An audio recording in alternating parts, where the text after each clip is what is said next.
Qu'est-ce que vous mettez derrière le mot liberté? Dans l'épisode d'aujourd'hui, je vais vous partager ce que ça veut réellement dire pour moi, être libre de travailler où on veut, un petit peu quand on veut. Je travaille plus que la plupart des entrepreneurs, ça c'est sûr, mais néanmoins, il y a une certaine configuration, il y a certains aspects de notre personnalité, de nos émotions que l'on peut écouter pour essayer de développer au mieux notre créativité et notre efficacité. Et c'est exactement ce dont on va parler aujourd'hui.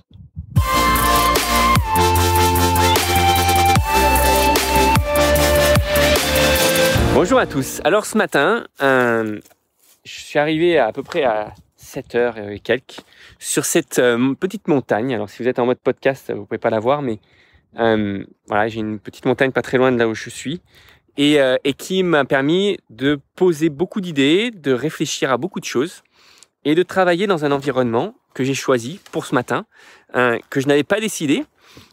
Typiquement, je prenais la direction de mon bureau habituel.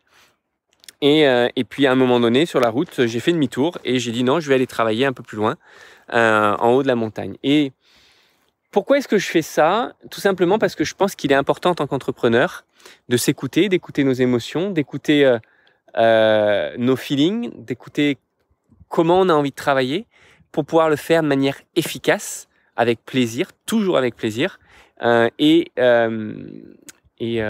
efficacement et avec beaucoup de créativité. Parce que je pense que quand on est entrepreneur, il faut être créatif, surtout quand on monte des startups, d'autant plus. Et pour pouvoir être créatif, il faut avoir un environnement qui est stimulant. Donc, tout ça pour vous dire que derrière le mot liberté, c'est pas un mode d'entrepreneuriat où on se dit oui, on fait rien de la journée et puis on a l'argent qui rentre. Non, c'est faux. Je pense que je travaille plus que la plupart des gens et la plupart des entrepreneurs même. Mais par contre, on a la liberté de pouvoir le faire de la manière qu'on veut. Et ça, c'est une toute nouvelle perspective. Donc, peut-être que vous n'êtes pas à votre propre compte, peut-être que c'est pas vous le CEO, peut-être que c'est pas vous qui allez décider, vous n'avez pas envoyé vos équipes en haut d'une montagne. Mais néanmoins, qu'est-ce que l'on peut faire quand on est une start-up pour changer un petit peu les habitudes, changer un petit peu l'environnement pour stimuler encore une fois créativité, efficacité et apporter du plaisir dans les équipes. Parfois, c'est pas grand-chose. Parfois, c'est simplement changer le bureau de place, échanger avec des collègues. J'ai des startups qui faisaient ça tous les mois ou tous les 2 mois et juste changer de perspective. À un moment donné, se dire tiens, on travaille plus dans le même environnement, au même endroit, ça va nous permettre non seulement de faire un shift au niveau évidemment de l'environnement, mais aussi au niveau du mode de pensée, et du coup, ça va nous stimuler.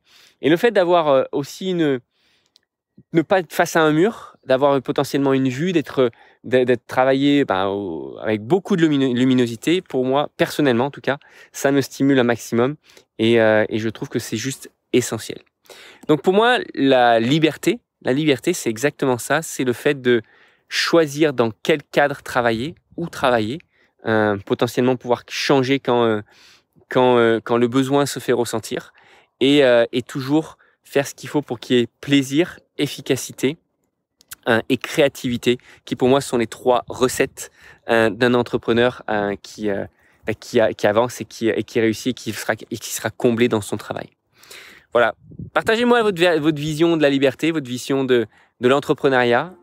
Et puis, je vous retrouve dans un prochain épisode pour parler, de l'énergie. Prochain épisode, je vais parler de l'énergie, comment on gère son énergie.